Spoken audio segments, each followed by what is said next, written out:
give yourself permission to feel all of the emotions, the overwhelm, the sadness of leaving Australia, the excitement of coming to the US. There's no solution to that piece. And it's just about navigating and feeling those emotions. This is KBcast. As a primary target for ransomware campaigns, is security and testing and performance and scalability. Risk and compliance. We can actually automate that. take that data and use it. Joining me today is Amy Meyer, founder from Aussie Recruit, and today we're discussing deploying Australian talent to the United States. So Amy, thanks so much for joining and welcome. Thank you, Carissa. It's a pleasure to be here. Now, you and I connected virtually, of course, a few weeks ago. Obviously, I had seen you on LinkedIn. I know you said you had noticed me on LinkedIn as well, and it was really great to talk to you.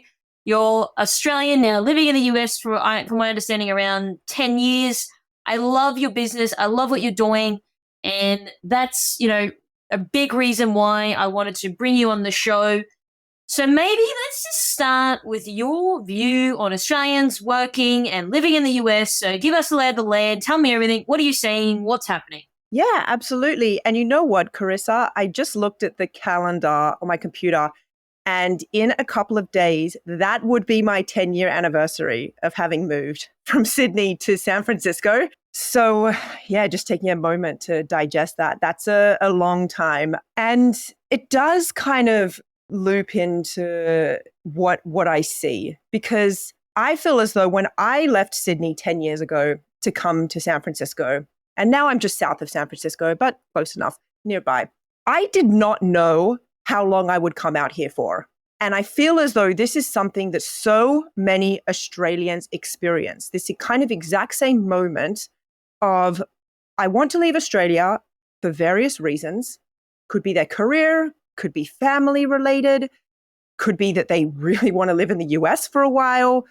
So many different types of reasons. But one thing is this feeling of, how long might I be gone for? And what I didn't expect in coming to the US was that a couple months after moving here, I would meet my now American husband, now have 3 Aus-American, as a lot of expats like to call them, Aus-American kids.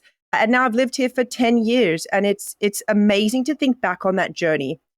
And I look at the lay of the land in terms of Australians out here in the US, and it's truly unbelievable how many Australians, and I'm talking relative speaking, right? I mean, Australia is half the population of California. So relative speaking, how many Australians there are in the US, it still amazes me. And maybe it's not so much of a coincidence that I constantly bump into Australians, overhear the accent in usually the best coffee shops, which makes a lot of sense. But it amazes me how many Australians I continuously bump into ever since I moved here. And you look at the top locations that Australians typically move to in the US, and you generally see New York up there, San Francisco up there, as well as LA. We're also seeing Texas as really common location, Washington, Florida, but really all over the United States, you'll find Australians. And these Australians have come out here for various reasons. Some have come out on this E3 visa that I know we're going to get into today, because it's an unbelievable option for Australians to pursue their career in the US. The E3 visa is just a gateway, a pathway for Australians to take their career over to the US. But then you've also got Australians, that are out here, been living out here for a long time, like myself, that have actually, for various reasons, ended up on green cards, even US citizens, which I now call myself, as of earlier this year, I'm now a dual Australian American citizen. And so what I see with Australians out here in the US is this incredibly strong feeling of community, this expat community. And you don't even really need to know the other Australians. It's simply being Australian. When you're in the US, simply being Australian pulls you together, gives you this powerful network of fellow Australians living out in the US that I feel it takes many, many years to truly appreciate the power of that. And this will tie into Australians looking to bring their career over to the US and how you can really tap into this. Because when you bump into an Australian out here, it's really meaningful. Sometimes, you bump into people, and I used to work at Deloitte. So, you'll bump into someone, they'll go, oh yeah, my friend's neighbor works at Deloitte. Do you know? And you're like, no, I don't. There's hundreds of thousands of people at Deloitte. And I'm not saying you know the Australians, right? I'm not saying you bump into an Australian at a coffee shop and you know who they are, but it has this like crazy significance to it just because you're Australian. And I truly believe that is because we are half the population of California. You realize when you come to the US that we are such a small population in the world. We do need to stick together. We do need to help each other out. And I don't think you really truly appreciate that. Or maybe you do, but I certainly didn't until I actually made the move. And when I was in Australia, when I was in Sydney, and I set my eyes, my heart on moving out to California, it did not occur to me to go reach out to Australians for help with that because I was leaving Australia. I was going to the US. The default is reach out to Americans. Like, you're going to the US, you need help from Americans. But it's actually the Australians that really unlock that path for you to make your journey over. So when you said unlock that path for you, is it because there's like commonality of, if you're talking about something as an Australian in the US, they understand you? So like the other day, I was interviewing someone from the US and, we were having this chat and someone said, oh, woolies. And then the guy's like, what? What's a woolly? And it's like straight away, like we have this vernacular or this lexicon in Australia around things that we say, especially around, shortening things, for example. So did you find from your experience when you're finding these Australians that are living in the United States that it's a bit easier to understand because you're from you're both from Australia, so there's a bit of common ground there, perhaps? Is that what you're sort of angling at there, Amy? There's definitely common ground. I'm saving all of my Australian words. As soon as I meet fellow Australians, and I have it half the time, I don't even know who they are. You instantly can start talking, dropping in all these words. I find myself starting to get pretty sarcastic. Sarcasm is not as common in the US. I would definitely recommend toning that down. I learned that in quite embarrassing ways when I first moved. But yes, I would say what's really powerful is just realizing when you're in the US how far away Australia is and how little Australia comes up in day-to-day life. And so when you meet another Australian, and often many of us are out here by ourselves. I moved to San Francisco. I didn't know anyone. A lot of people come out to the US by themselves with careers. And when you meet another Australian, there's also that aspect of, the homesickness of meeting a fellow Aussie. It's simply being from the same country means so much. Whereas when you go back to Australia, you're surrounded by so many Australians. It's actually a very confusing experience. And I've had other expats share with me how this resonated with them in going back to Australia, even hearing accents, getting off the plane in Sydney, hearing the Australian accents. Your brain's kind of in like overdrive because you're so used to that being such a special moment when you're in the US. And then you come back and you're just like, wow, everyone is Australian. This is really bizarre. So it's really just realizing that we are a small population relative to the United States, relative to the world. And when you're in the US, there are, as you mentioned, ways that we speak culturally, ways that we go about doing things, especially when you look at Australian expats. You're almost looking at like a subculture. You've got the Australian culture, but then layered on top of that, the culture of those Australians having left Australia. So there's kind of that expat angle as well. And that makes it even more, like there's even more connections, even more ways to relate to one another. Yeah, this is so interesting. And you raise a great point that it's almost like when you're in the US, when I was there for a month and I hadn't been back for a substantial amount of time, Australia just doesn't ever come up. Whereas like in my business now, the US always comes out. Look at television we watch. Obviously, I'm in cyber.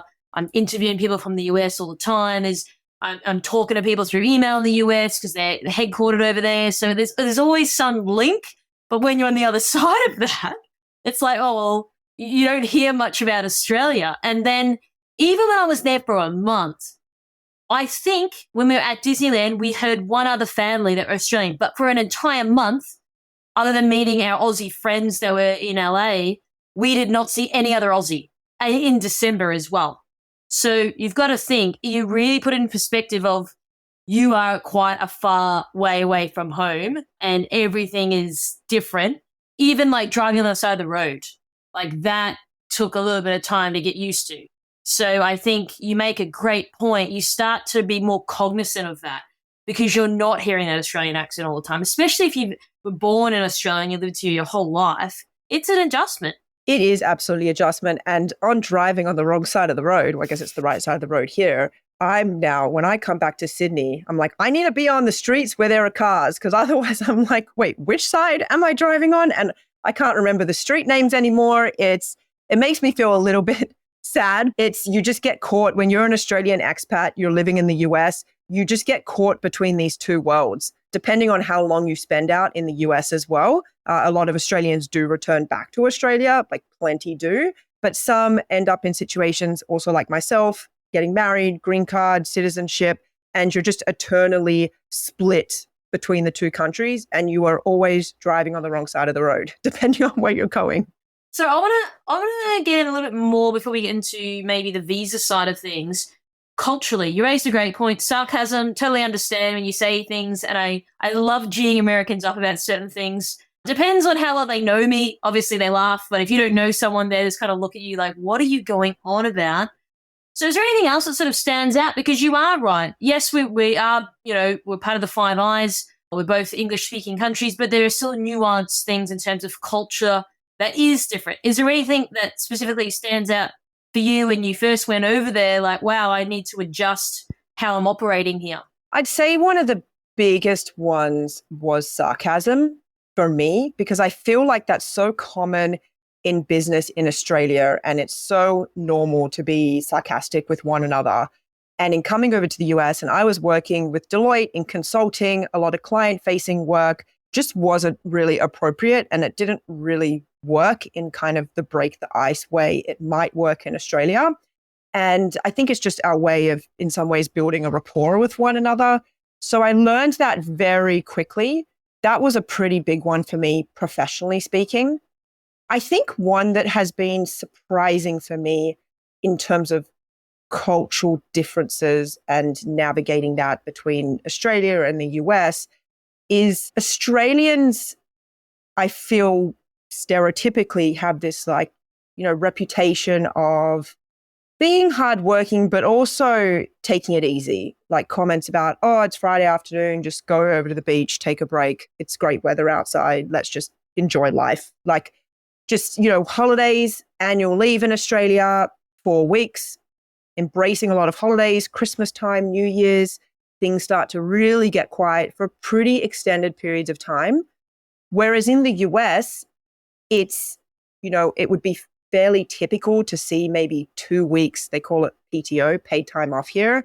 That would be more of the minimum, but that would be fairly common. Taking up to like a month, you would rarely see a month unless it's an Australian company in the US. You would rarely see that in a US company, written into your contract, getting a month's leave.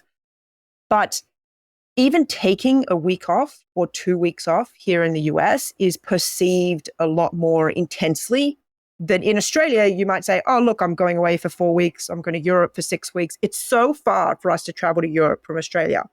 Yes, of course, you should go for many weeks, right? Enjoy it. Like, it's expensive. It's 24 hours of travel. In the US, take a week off, sure, but 2 weeks, you're getting questions. It's not to say you can't do it at all. Like, professionally, I have always taken extended periods of time, and that's about figuring out arrangements with your employers. Like, you can absolutely take leave in the US, but the default is certainly a lot less and certainly a lot more oriented around work. But having said that, when we were talking about the subcultures of like, culturally, I'm Australian in the US, but I'm also an expat, an Australian expat in the US. Australian expats in the US have a reputation of being incredibly hardworking, of being people that you can go to get something done, that are really persistent, that have determination. Think about it. They're the Australians that have left Australia, pursued their career or moved their family across the world, figured out how to get bank accounts, social security numbers, apartments, all set up in the space of 10 days or whatever that might be upon moving to the US. And this is a trait that's pretty common amongst expats all over the world. Navigating ambiguity, having to figure things out, like having to persevere through difficult situations. I mean, COVID in itself is a great example of that for many Australian expats. I feel as though Australians living in the US have this reputation of being really hardworking, reliable from like a business standpoint, like an employee standpoint, people that go above and beyond, some of the best hires in companies. So that's been really amazing to witness and to be part of over 5 years, because my work every day is with Australian job seekers and helping connect them with opportunities. And companies time and time again just make comments about how the quality of the Australian talent that we're connecting them with is just so high. Wow, that's incredible. That's amazing to hear, because this is something that, people have sort of said like, well, like, why would I hire an Australian, for example? And we'll get into that in a moment. But I want to just go back a second, because you raise a great point on, quality of the talent in the US, because if you're not from that high caliber, you're probably not looking to really go into the US, because it is hard going. 2 weeks annual leave, that's a little bit roundabout. Whereas here, like, people doing that left, right, and center, and for people to go away for a month or 6 weeks or 8 weeks. But like, it makes sense with what you're saying around the quality of talent, because if you weren't sort of hardcore and hardworking, you probably wouldn't look to go over there. Absolutely. I think that one big reason why so many Australians come to the US, and I see this every day when Australians reach out to me, is the desire to take their career to another level and to get that US work experience and work with some of the greatest companies in the world. There are amazing companies in Australia as well, but they are viewing the US as such a bigger market that they can come and take their career to. And then for many of them, it's also about ultimately bringing that back to Australia. Okay, so these are great points, and I love this. And this is why I want to bring you on the show, because there are people asking me these questions, and I don't have the answers, but you do. I was doing a little bit of research before our interview, and as of Monday, September 25th, 2023, based on the Worldometer, there is an estimated 340,423,742 people that live in the United States of America. So why would or should a company hire an Australian-based talent who has an estimated 26,439,111 people when the US has a talent pool that's 13x Australia's population? Now, I think you sort of answered that before, but I asked that again simply because people say, well, why should I go and pay for relocation fees, and why should I go and get talent from Australia when I can get them from my own backyard, because we are such a large nation, as well as all the big tech layoffs, for example. So I'm really keen to hear your thoughts on this. Love that. And it's a question that comes up quite frequently from Australians as well, who question, why would a US employer look at my application? Why would they entertain hiring an Australian when the US market is so big? The way I view it, and so many of the companies that I work directly with, is the Australians that are coming out to the US, and really you're looking at Australia's top % of talent that are in pursuit of taking their career to the next level. When you frame it like this to a US company, and they understand that we have so many commonalities, we're English speaking, culturally we do have many similarities. They are like, send me those people. Because if you put yourself for a moment in the shoes of an American company that's trying to hire in the US, there's a lot of competition. There are so many companies here recruiting all the time. I mean, I was just even looking at cybersecurity on LinkedIn, jobs, and over 250,000 results are surfacing in the United States. There are so many different job openings. There is so much competition for talent. And a lot of these companies are recruiting by posting their jobs on LinkedIn or on Indeed. Those would be the two main job boards that most US employers would be looking at. On Indeed on LinkedIn, on their own careers page, and getting inbound applicants. Maybe they get 20 inbound applicants. Maybe they're getting 500 a day inbound applicants. It would really depend on how well known the company is, what sort of reputation it has. But there are recruiters, and I feel for the recruiters. I am a recruiter at heart as well. Going through these applications, so many of them are going to be irrelevant for this job. So many of these people applying for the roles are applying for hundreds of roles a day. They're unemployed, they're looking for their next job, maybe they're unhappy in their current position, maybe they're looking to change their careers, but they're just going onto LinkedIn, Indeed, submitting the same resume to all these different types of jobs. And it's what makes those online applications such a difficult process, because there's just so much noise. It's so hard to find really good applicants through those online applications. So companies then need to look at proactively sourcing talent. So where the recruiters or the companies will look out to the market and try to pursue certain individuals based off of skills or experiences that it's perceived that that person brings to the table. That's when you may see a recruiter reach out to you on LinkedIn, for example, and say, hey, I thought you might be a good fit for this role. Are you interested? That's them proactively trying to source you as talent for their role. All of that takes a really long time. And depending on the industry or the roles that these people are recruiting for, it can be very saturated. Like there can be a lot of positions open, and, candidates are interviewing for all different types of job opportunities at the same time. And the reason I'm mentioning all of this is because it's extremely attractive for a US company to look into the Australian talent pool. And the reasons why this is because no one else is looking at them, first of all, and not no one else, but 9 out of 10 US companies I speak with haven't heard of the E3 visa. And the E3 visa is the gateway for these companies to hire the Australians. It's the easy visa that lets a US company hire an Australian, but most US companies don't know about it. So the companies that do know about it get to recruit from what I say is a totally untapped talent pool of Australia's top % of talent that may be in Australia still, may also be in the US. But what's happening is this Australian talent is overlooked by so many US companies at the front door. Doesn't matter if they've worked at really reputable, well-known companies. It doesn't matter if they've got Google on their resume or all sorts of other business names on their resume. They get rejected at the front door because US companies see the word sponsorship and they bundle them in with other sponsorship categories, and they've been told they can't do sponsorship and they just kind of have to move on to the next candidate. So what ends up happening is you get this pool of Australian talent that I had mentioned before is amazing for so many different reasons, like all these traits that you don't see on a resume, the perseverance, the ability to get things done, the drive that an expat has to make the move to the US, to set up their life in the US, all of these qualities that are unbelievable qualities for companies to hire for. The types of people, the types of traits that an expat brings to the table. And someone in the US who hasn't gone through that journey personally, I'm sure they bring other traits to the table, but they're not necessarily bringing those.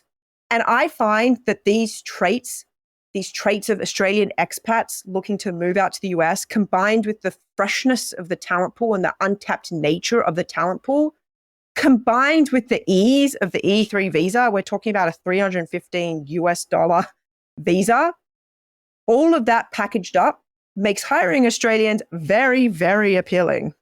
Yeah, I love that. And it's sad that they are being able. That's why even when you and I spoke, I didn't know any of those things. Like, how much is a sponsorship from the United Kingdom to Australia? I'm pretty sure it's more than that. I mean, I'm not an expert, but I'm pretty sure it'd be more than 315 US. When I started Aussie Recruit 5 years ago, I didn't intend to necessarily start it, but I did want to help Australians with finding jobs. And I met with over 100 Australians in San Francisco for coffee. At the time, I had a 4 or 5 month old baby who now is almost 5. I can't believe it. But he came along to all the meetings. I was like, I'm just going to go meet all these Australians, find out what they need help with their jobs. And I could not believe it. The people I was meeting with were so impressive, like some of the most impressive talent I'd ever met. And combined with that, they all pretty much shared the exact same challenges, that they couldn't get through the application process because they said they needed sponsorship and companies were rejecting them, and that no one knew about the E3 visa. And I was just like, wow, this is crazy, because I had just come out of a role where I was working as a head of talent in an early stage startup. I was working with a lot of companies from a recruitment standpoint. I was working with an HR technology company. So I spoke with a lot of recruiters all the time. And over again, I would hear the recruiters say how hard it was to recruit top talent in the US market. And I was just thinking, this is a bridge that has to be built between these incredibly talented Australians that are completely overlooked and having such a hard time getting jobs here, and these companies that are saying it's so hard to find great people. This bridge needs to be built. And that's really how my business came into existence. Yeah, and I love that. And it is needed. And you are right. So, okay. So what do people need to do? So do they need to put sponsorship on their resumes, or do they forgo that? Or what would be your advice for people that are looking? Let's get into some of the specifics here. Absolutely. So first, I would say get educated on the E3 visa. The E3 visa is an unbelievable visa option for Australians, but there are some eligibility criteria that you do need to meet. One of those is an Australian citizen. So there's various eligibility criteria you need to meet, but it's extremely flexible. It's a very versatile visa. And I've seen people get E3 visas for all different types of jobs, industries, and levels, from just having graduated university to 20 plus years career experience. And there is no age limit on the E3 visa. This question comes up quite often. There is no age limit. So I would say first and foremost, get educated on that visa and that visa option and see if it works for you. And you also want to be educated on it because when you are speaking with US employers, you do want to have the answers up your sleeve. So you do want to know roughly how long the process takes, how much the process costs, these sorts of things. I would not recommend saying all of that at the start when you're speaking with the US employer. I'd recommend keeping it really simple and just having like a quick one-liner about the E3 visa, but just know the information so that you can help overcome some of the objections. You may get some objections from US employers.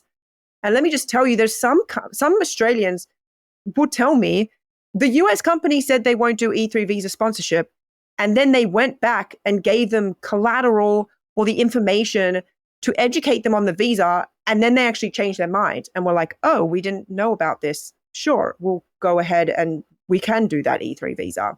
So understand that even if people say no, there's an opportunity to persevere respectfully and see where you can get things. So educate yourself on the E3 visa.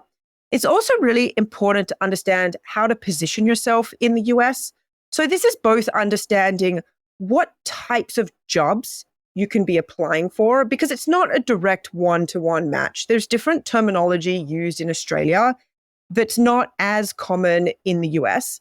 So for example, when I was in Australia working at Deloitte, the word digital marketing, digital transformation, digital marketing manager was used extensively.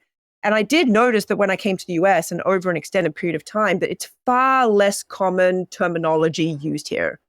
Like, yes, it's still absolutely used in the consulting world and in, large businesses, but you're more likely to see like marketing manager roles than digital marketing manager roles in terms of the one-to-one direct. I'm a digital marketer in Australia, I'm coming to the US.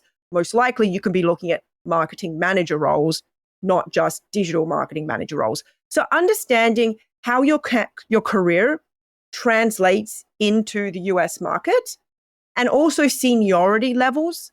So when you're in Australia, the hierarchy of roles is different to what you would see in the US. So in the US, roles like manager, these are some terms that wouldn't be as common in Australia, like having VPs, whereas it's extremely common here, directors. So understanding where is it that you fit in from a leveling standpoint as well, because I would always recommend applying for roles that are going to meet your level of experience and value your experience. I do see Australians take steps sideways, take steps backwards from like a career trajectory standpoint to come to the US. And if that works for you and that gets you to the US and that's one of your biggest priorities and you're happy with the job that you're accepting, then good for you. That's okay. We don't have to all be constantly in pursuit of more from a career standpoint.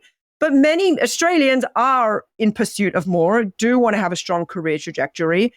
And I would say to that, you do not have to accept more junior level positions when you come to the US if you're not getting responses to your applications. Most likely, if you're not getting responses to your applications, it's for other reasons. It's not because they're not seeing the value that you add or seeing you as a viable candidate. It's most likely sponsorship related. That's probably the biggest one. They probably see that you need sponsorship and they move on to the next person. And that's the challenge. As an Australian coming out to the US, we want to do everything we can to be assessed on our value, not on our location.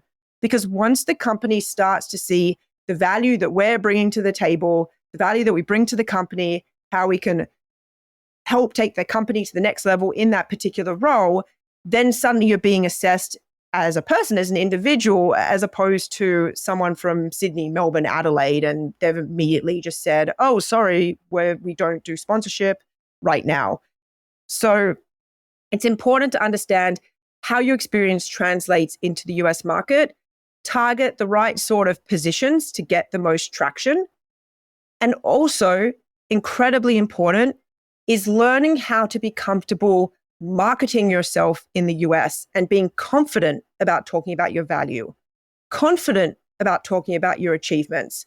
Something that we're maybe not used to as much in Australia about patting ourselves on the back. You know, you've got the stereotypical tall poppy syndrome. I do see that, minimizing over time from the US. At least that's my perspective, especially it's been amazing on LinkedIn and seeing, some really influential Australians on LinkedIn like yourself, Carissa, and seeing you be able to celebrate your success and everyone support that as well. And that's a really beautiful, amazing thing. And when you come to the US, that is what people do. People can be proud of their achievements. Everyone's kind of give everyone else a leg up, patting yourself on the back. It's just an acceptable thing to do. And it's really critical when you're looking at coming out here and you're trying to position yourself in the US market. And it's something that a lot of Australians have difficulty with at the start because you do need to overcome it. A big part of it is, building up your confidence in applying for certain types of positions, for certain types of companies. The confidence in realizing that, yes, companies do appreciate and value that you're an Australian. You don't have to be an American. Yes, they are going to look at your application. Building up that confidence, but also structuring how you present yourself to the market in a US style. There are big, big differences between the typical collateral we would use in Australia, CVs, for example, and the US, where they would use resumes, and also LinkedIn, heavily utilized in the US from a recruitment standpoint. So we could go on for days. I've done hours of seminars on just simply Americanizing your resume. There is a whole lot there, but it is a really, really important thing to keep in mind because you're applying for jobs in the US. You want to work in the US. You do need to find ways to fit in with that US market and speak kind of the language that people are talking here. And that language is being proud of yourself, being proud of your achievements, showing those off, being really specific with examples of your achievements. So those would be a great place to start. No, I love that. I think that's exactly, those are the things that I'm looking for. And those are things that people can start to do today. They can take away from this call. Just going back on the Americanisms, what about spelling of your CV, for example? Would you have American spelling, would you suggest, or should you keep it more British spelling? Because that could be something straight away, if you're a recruiter, that this is potentially someone from overseas that's looking to become an expat in the US because of the spelling straight away. Love this question because this is seemingly such a minor thing, how you spell the word organize, how you structure your phone number on a resume, but the impact is monumental. It is monumental. Yes, use American spelling.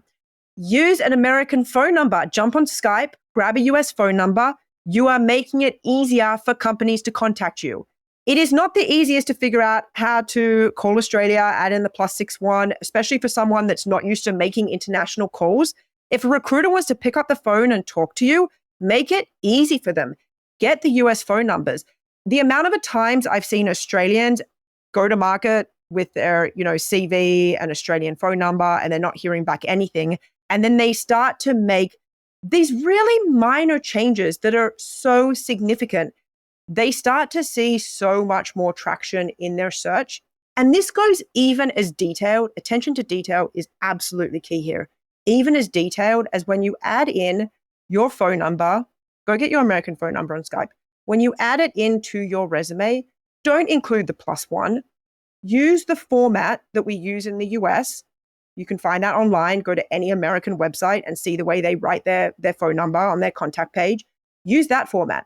The minute there's a +1, whoever it is that's looking at your resume knows that you're not in the US or knows that you're not an American, or is just like, why is there a +1 here? When you're in Australia and your phone number starts with 0439, we're not writing +61439 on our CV. So don't do the same in the US. And the reason this is so important is because going back to the being assessed on your location rather than your value, if you put in Australian spelling, or if in your resume you refer to really specific Australian terminology or Australian organizations that you're part of, or you use an Australian phone number or an Australian address, by the way, leave your address off. That is not something that is done in the US with the addresses.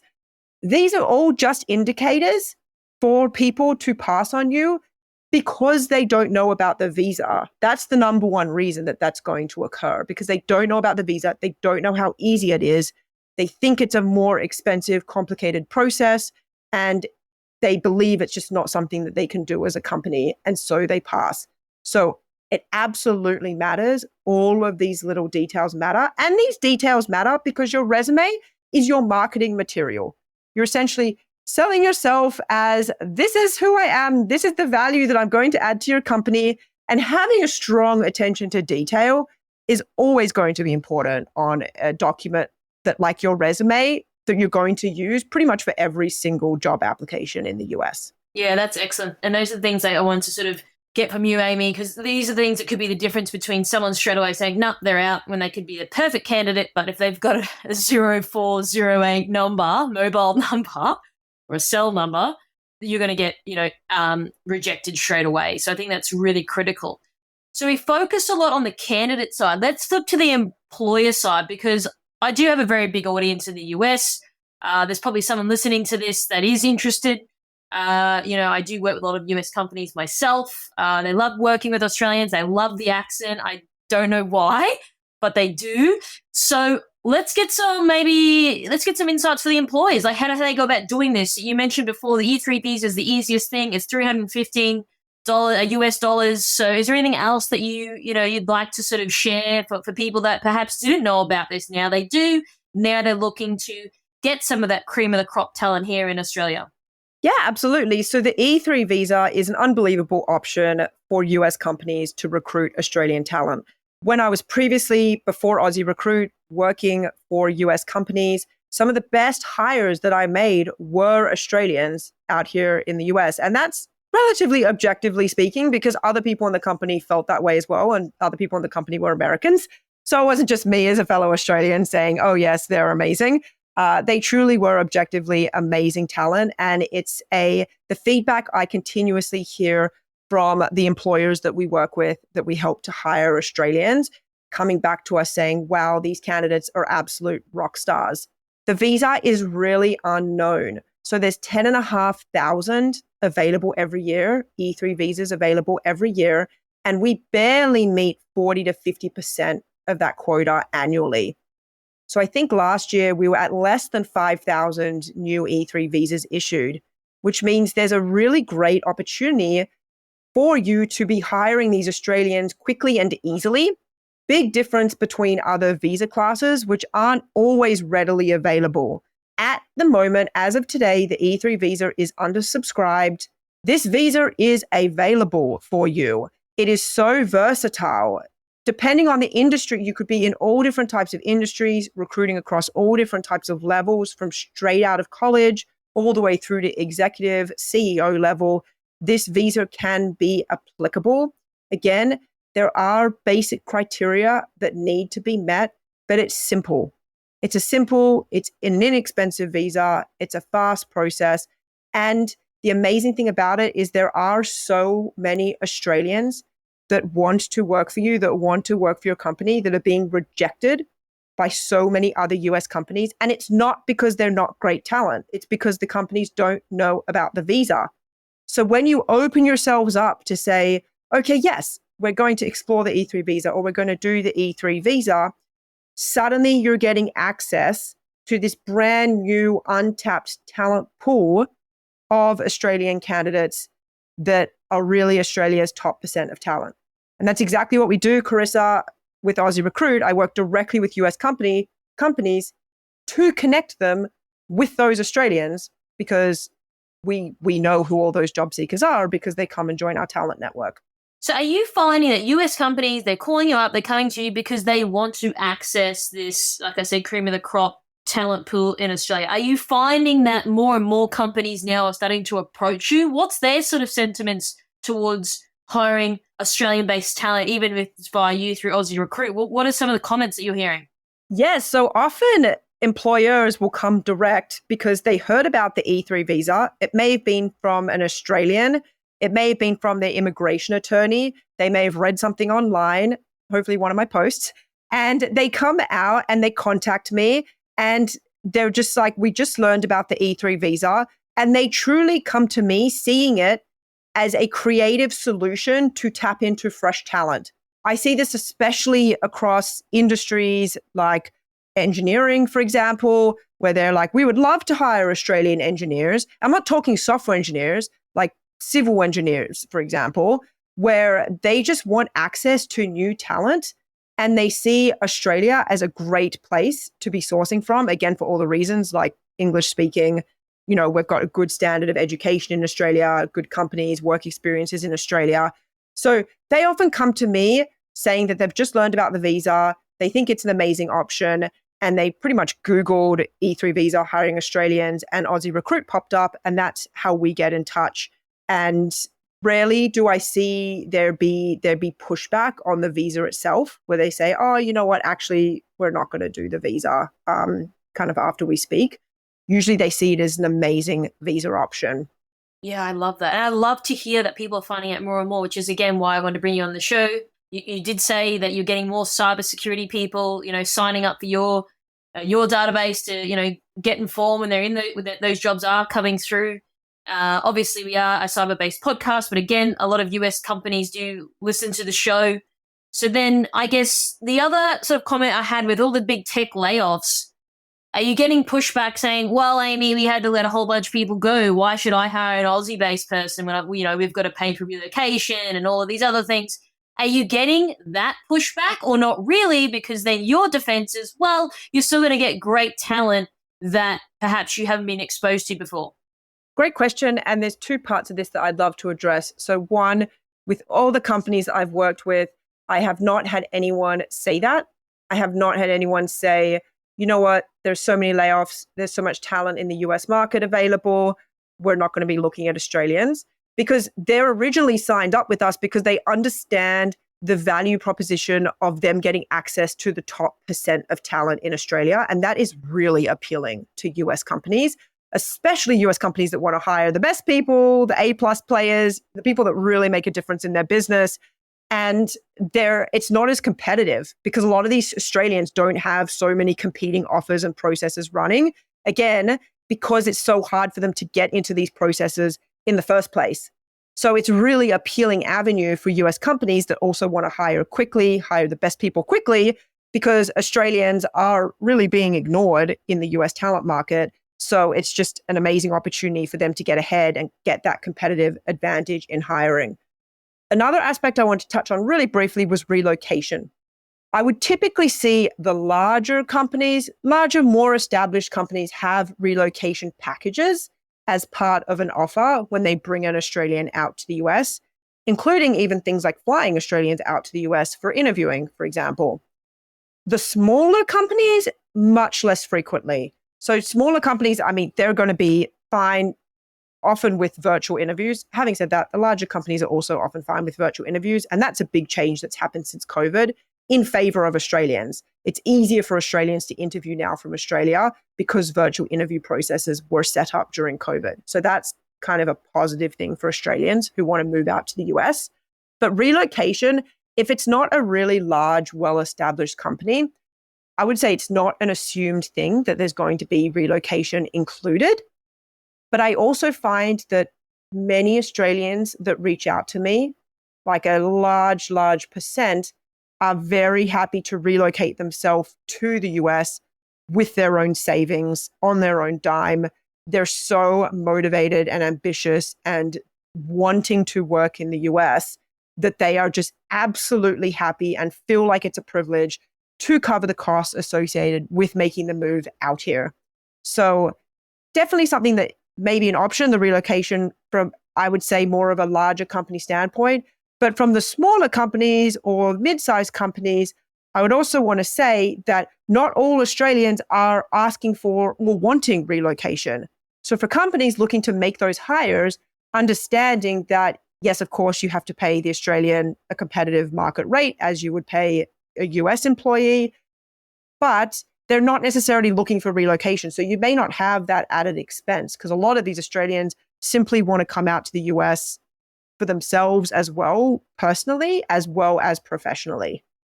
So if you're a candidate, how do people sort of get involved with what you're doing? And then also, if you're an employer that are looking to engage companies like yourself, how do they go about that?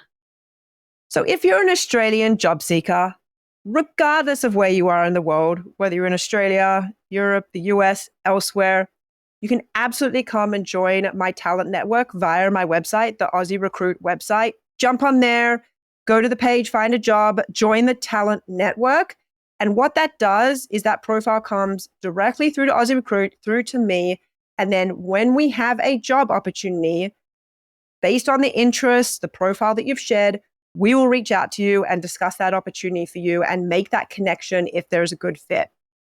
You also get access to a whole bunch of resources that you can use self-service to support your own US job search, right? I would love to be the one to connect all of you with job opportunities in the US, but you have your own US job searches too.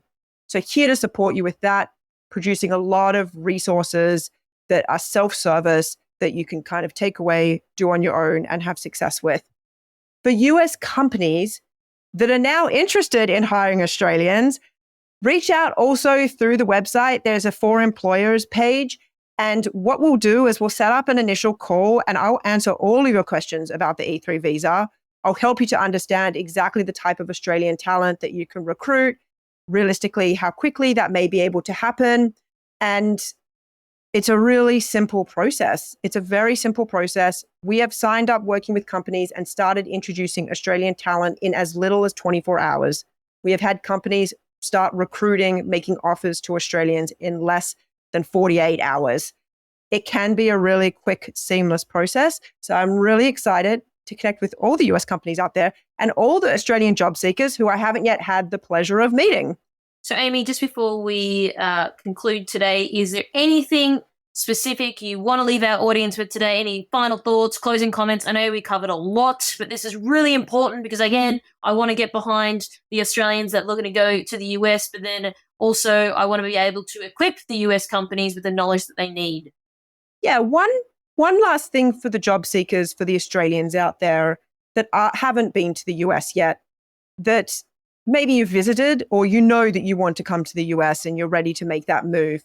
There's a big psychological and emotional aspect of coming out to the US, and that can create feelings of being a bit frozen, like, should I do this? Is this the right decision? And what I would say to that, and of course this depends on your individual situation.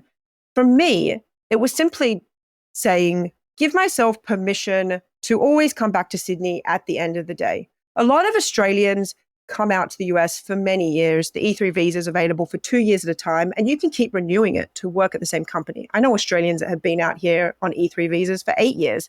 That's also an amazing thing as well with a lot of these, from the US company standpoints, is Australians in the US are often very loyal to the companies that they're working with. I would say give yourself permission to feel all of the emotions, the overwhelm, the sadness of leaving Australia, the excitement of coming to the US. There's no solution to that piece. And it's just about navigating and feeling those emotions. And it's the very start of the expat journey, because 10 years later, I could still say, I feel like I'm forever torn. And any other expat that's listening in, I feel like this may resonate with, where you just get torn between two different countries, and the emotions and the psychological aspect of that can be really heavy, and it ebbs and it flows. Sometimes you're not really thinking about it, and then activities, certain things happen, and then it comes, you feel it really hard. It's just part of the journey. It's a really amazing thing. Just feel the feelings, give yourself permission to make changes. It can be overwhelming, but it's also one of the most exciting things that you could be doing as well. So there's different sides of it. It's a roller coaster ride for sure. I'm torn now between the US and Australia, but it absolutely was the right decision. And it was a hard decision, and we may come back to Australia, who knows? But just give yourself permission to feel all of those emotions and the psychological ride associated with it. Thanks for tuning in. For more industry-leading news and thought-provoking articles, visit kbi.media to get access today. This is KBcast, the voice of cyber.